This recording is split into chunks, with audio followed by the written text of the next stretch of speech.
Olá, bem-vindos a mais uma análise aprofundada aqui com a gente. Hoje vamos mergulhar num assunto que, assim, está na base do que a gente come todo dia, mas talvez a gente nem pare para pensar muito. Como é que as plantas, o nosso alimento, são, bom, melhoradas? Vamos explorar esse mundo do melhoramento genético de plantas. A gente está com um material bem legal aqui, uma apresentação, uma aula sobre isso. O foco é entender os fundamentos, sabe? Os desafios que o melhoramento encara e, claro, o papel da biotecnologia, que é fascinante. A missão é entender como a ciência está transformando as plantas para alimentar o mundo. Então, bora lá. Vamos começar pelo básico mesmo. O que é exatamente, assim, melhorar uma planta geneticamente falando? Pelo que eu vi aqui nos materiais, é quase uma mistura de arte com ciência, né? É tipo mexer na genética das plantas para conseguir características que a gente quer. Seja para ter mais valor nutricional, ou maior produção no campo, ou até mais resistência, né? A doenças, ao clima. Exatamente. É isso mesmo. E tudo isso se baseia em dois pilares da genética, que a aula que a gente viu detalha bem. O primeiro é a hereditariedade. Aquela ideia, né, que as características passam de pai para filho, de geração para geração. Isso acontece por causa do DNA, o material genético, que carrega a informação toda para o fenótipo, ou seja, para tudo que a gente vê e mede na planta. Ah, por isso que filho parece com pai, né? No caso, a planta filha com a planta mãe. Isso. E o segundo pilar é a variação. São as diferenças que a gente nota mesmo entre plantas parentes. Parte dessa variação pode ser só o ambiente, tipo, uma planta fica menor por falta de água, essas coisas. Mas para o melhoramento, o que interessa mesmo é a variação genética, porque só essa que pode ser dada, né? E aí, selecionada. Interessante isso que o material pontuou, que hereditariedade e variação parecem opostas, mas na verdade se completam. Como funciona isso? Parece contraditório, mas não é. É uma dinâmica chave. Olha só, a seleção, que é o coração do melhoramento, só existe se tiver variação, certo? Se fossem todas iguais, não tinham que escolher. Certo. Mas quando a gente seleciona as melhores, a gente está, na verdade, diminuindo a variação, focando só num tipo. Aí entra a hereditariedade para garantir que aquilo que a gente selecionou passe para frente, seja mantido. Uma cria a opção, a outra fixa a escolha. Entendi. É um jogo de equilíbrio, então. E na prática, como é esse ciclo? A apresentação tinha um esquema, né? Um ciclo contínuo. Sim, é um ciclo que não para. É a base de todo o programa de melhoramento. Primeiro tem que identificar, achar plantas que já tenham algo de bom. Elas podem vir de variedades antigas ou de outras mais novas, ou até de bancos de germoplasma, que são tipo bibliotecas de genes. Bibliotecas de diversidade genética. Gostei. E depois de achar? É misturar os genes, né? Para ver se a prole, os descendentes, combinam o melhor dos pais. Ou até surge algo novo e melhor. Tipo, misturar ingredientes para uma receita nova. Exato. Depois, a etapa-chave. Selecionar. Olhar essa prole toda e achar aqueles indivíduos que realmente têm a combinação que você queria. Esses são os candidatos. Podem virar uma variedade nova ou ser pais no próximo ciclo. O material falava do ideótipo, né? Que é tipo o modelo mental da planta perfeita que o melhorista está buscando. A planta dos sonhos. Isso. E por fim, repetir o ciclo. Pega os selecionados, cruza de novo, seleciona de novo. É um processo de ir refinando, geração após geração. Fica bem claro mesmo que sem variação nada disso funciona.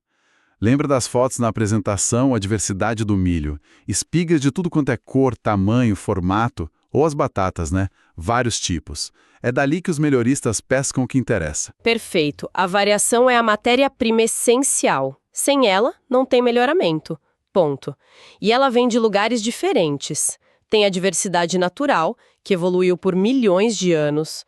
A aula tinha até um mapa mostrando centros de origem, sabe? Ásia, Europa, África, Américas, onde tem muita variabilidade para certas culturas. E a outra fonte que o material citou foi a domesticação, né?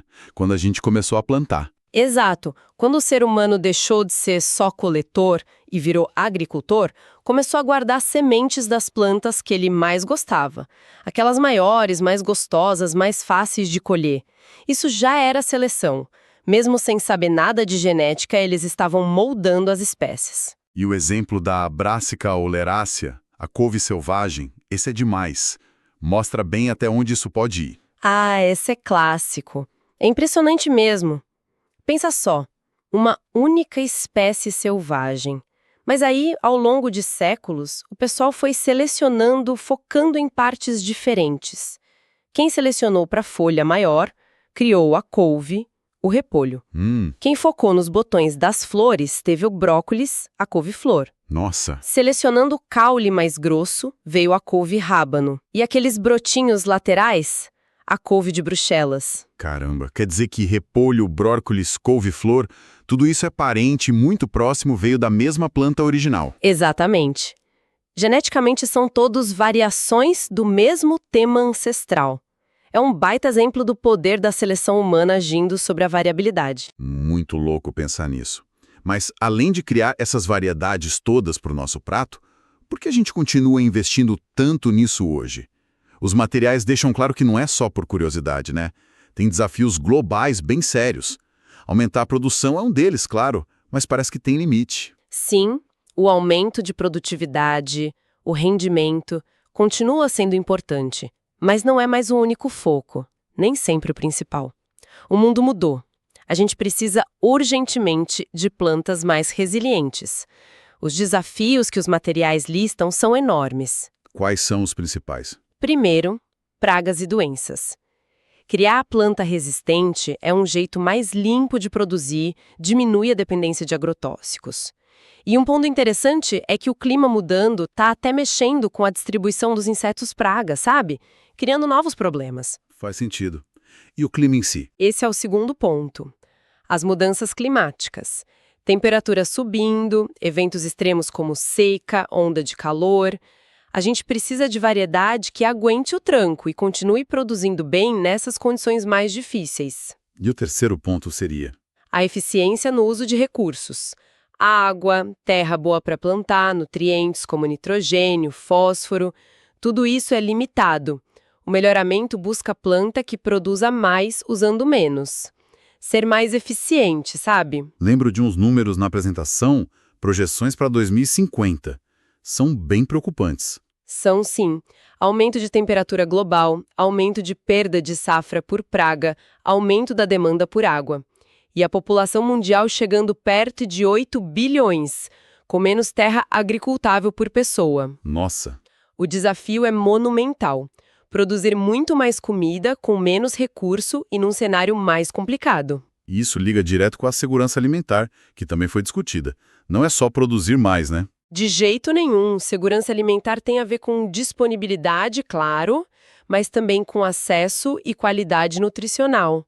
Os dados mostram que, apesar da produção global talvez ser suficiente em calorias, a distribuição é muito desigual.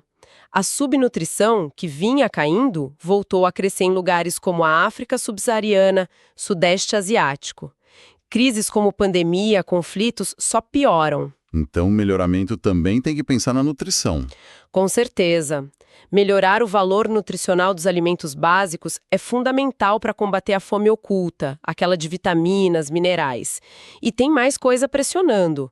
Mudança de dieta com a urbanização, mais carne significa mais grão para a ração, competição por terra com biocombustível, a necessidade de diminuir o gap de produtividade, a diferença entre o potencial e o real, e a luta constante contra perdas por mato, praga, doença, é muita coisa. Uau, é um cenário bem complexo mesmo. E aí que entra a biotecnologia com mais força, imagino. A definição lá nos materiais era simples: bio plus tecnologia. Usar seres vivos para criar algo útil. Até o pão e o vinho são exemplos antigos, né? Sim, essa é a definição ampla. Mas no contexto do melhoramento moderno, a gente está falando mais das ferramentas que vieram da biologia molecular. Os materiais citam várias que foram chave. Marcadores moleculares, que são tipo um GPS no DNA. Engenharia genética, para modificar genes específicos. DNA recombinante, para juntar DNA de origens diferentes e cultura de tecidos, para cultivar células de planta em laboratório. E a linha do tempo que mostraram? Nossa, a coisa acelerou muito no último século. Acelerou demais. Começa lá com Mendel em 1866, a base de tudo. Daí vem os cruzamentos direcionados no começo do século XX, o salto do milho híbrido nos anos 20. Aí a mutagênese induzida nos anos 30 para criar mais variação de propósito, cultura de tecidos nos anos 60. E a era molecular. Começa forte nos anos 80 e 90 com os transgênicos, os OGMs, conseguir colocar gene até de bactéria em planta. Nos anos 2000 vem a seleção assistida por marcadores, a MAS, usar o DNA para escolher as plantas mais cedo. Como um teste genético, né? Isso, tipo isso. E mais recentemente, nos anos 2010, a seleção genômica, ou GS, que aí já usa milhares de marcadores para prever o potencial para coisas complexas, como produtividade, que dependem de muitos genes juntos. É um olhar para o genoma inteiro. Com tanta ferramenta nova, a apresentação até perguntava se alguma foi a mais importante. Qual foi a resposta? A conclusão que eles apresentaram é que elas são, na verdade, muito interdependentes. Uma depende da outra. Hoje, as grandes empresas usam muito marcador molecular, MAS e IgS, e transgênicos, onde é permitido e faz sentido, mas para fazer um transgênico, você quase sempre precisa da cultura de tecidos. Ah, entendi. E depois que você insere o gene, tem que usar os métodos clássicos de cruzamento, como retrocruzamento, para passar esse gene para as linhagens que já são boas, as de elite. Então, elas trabalham juntas. Faz sentido. Então, os programas hoje misturam tudo isso, o tradicional e o moderno. Exatamente. Para criar variação, eles usam cruzamento, mutação, cultura de tecido, transgenia e agora edição genômica. Para selecionar, eles usam desde olhar a planta no campo com métodos como pedigree, até análise de DNA no laboratório com o MAS e IgS e outras técnicas para acelerar, como cultura de anteiras. Os materiais falaram da equação do melhorista. O que é isso exatamente? Parece importante. É uma fórmula conceitual, mas ajuda muito a entender o que impulsiona o ganho genético, a resposta à seleção, que eles chamam de R. Ela depende de 4 coisas principais. Primeiro, intensidade de seleção e o quão rigoroso você é na escolha. Mais rigoroso, mais ganho agora, mas pode perder diversidade para o futuro. Tem que achar um meio termo. Ok. Segundo, herdabilidade, H2. Quanto da variação que você está vendo é realmente genética e pode ser passada adiante. Certo. Terceiro, variação fenotípica, sigma P2.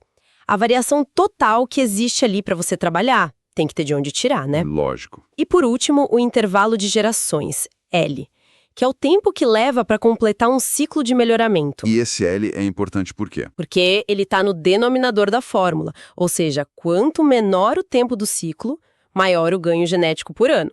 E é aqui que a biotecnologia entra pesado. Ah, então as ferramentas como marcadores, seleção precoce, ajudam a diminuir esse tempo L. Exatamente. MSS, GS permitem escolher plantas muito mais cedo, às vezes só pela análise do DNA, sem esperá-la crescer e mostrar a característica.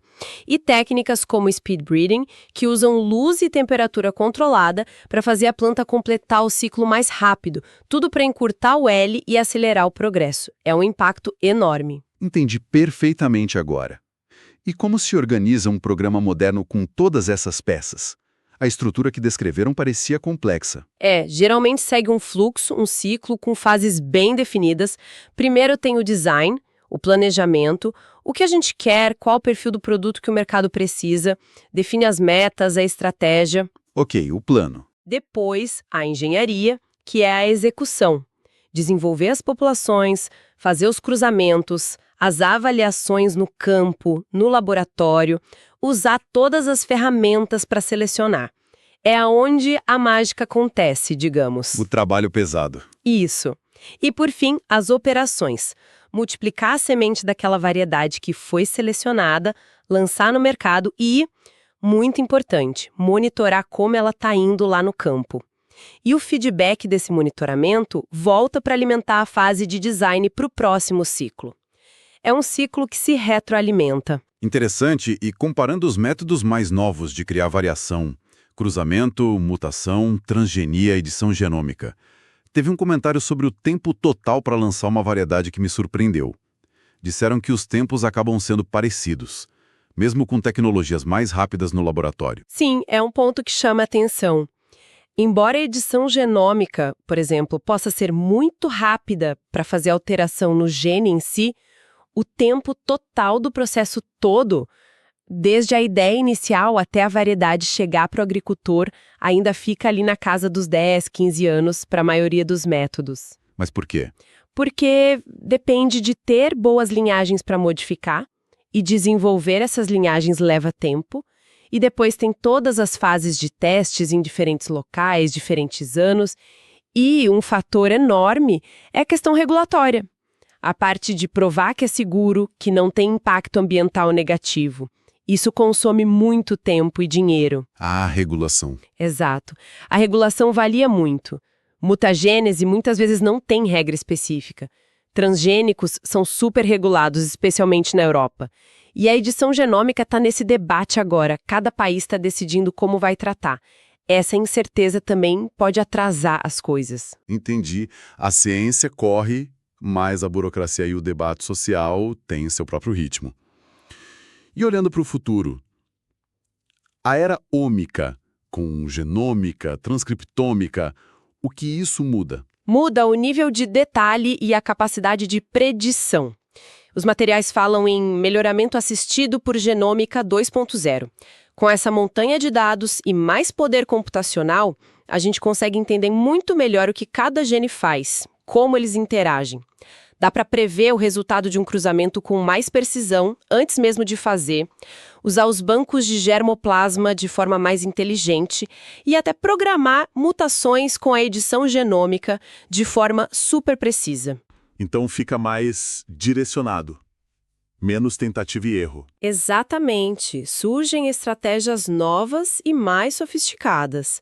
O material citou domesticação de novo, que é pegar um parente selvagem, com características boas, e adaptar ele rapidinho para a agricultura moderna. Seleção por haplótipos, que são blocos de genes, previsão genômica cada vez melhor, otimização para escolher os pais ideais e as técnicas para acelerar os ciclos, como o speed breeding. A ideia é fazer um melhoramento mais baseado em design e predição, menos na sorte. Aquele esquema do pipeline de desenvolvimento que mostraram, acho que era da antiga Monsanto, ilustra bem essa complexidade toda, né? E o funil até chegar no mercado. E reforço o que você disse sobre o custo da regulamentação ser alto. Sim, aquele diagrama é ótimo para visualizar. Mostra quantas etapas são necessárias e como uma parte enorme do custo e do tempo, principalmente para transgênicos, está ligada a gerar os dados para provar segurança alimentar, segurança ambiental, para conseguir a aprovação dos órgãos reguladores. Chega a ser 70% do custo, segundo o material. Nossa, 70%. É muita coisa. Isso explica por que o mercado de transgênicos ficou muito concentrado em grandes empresas, que têm estrutura para bancar esse processo longo e caro. Faz sentido. Mas é importante lembrar, e os materiais ressaltam isso também, que muitas dessas tecnologias, como marcadores, seleção genômica, até edição, não são exclusivas dessas empresas. Elas podem e são usadas pela pesquisa pública, por exemplo, para melhorar culturas que são importantes regionalmente, mas não dão tanto lucro para as multinacionais, as chamadas culturas órfãos. Que jornada, hein? Passamos pelos fundamentos da genética, a importância da variação, os desafios globais que movem tudo isso, o impacto das ferramentas biotecnológicas desde os marcadores até a edição e a complexidade dos programas atuais. Foi bem completo. Sim. O fio condutor disso tudo é usar o conhecimento e as ferramentas da melhor forma possível, de maneira estratégica. O objetivo final é muito nobre, né? É garantir que a gente consiga produzir comida suficiente, com qualidade, de forma sustentável e resiliente para todo mundo, num planeta que está mudando e com mais gente. É uma ciência essencial para o nosso futuro. Com certeza. E fica uma reflexão final pensando naquela discussão sobre regulação que apareceu nos materiais. Com tecnologias cada vez mais poderosas, como a edição genômica, E lembrando toda a polêmica que teve com os transgênicos. Qual será o equilíbrio ideal? Como a gente, como sociedade, incentiva a inovação que a gente precisa para a segurança alimentar, mas ao mesmo tempo garante que as preocupações legítimas sobre segurança, sobre ética, sejam ouvidas e bem avaliadas. É a grande questão, né? Não tem resposta fácil. Exato. Fica aí para a gente pensar. Muito obrigado pela análise. Eu que agradeço. E até a próxima.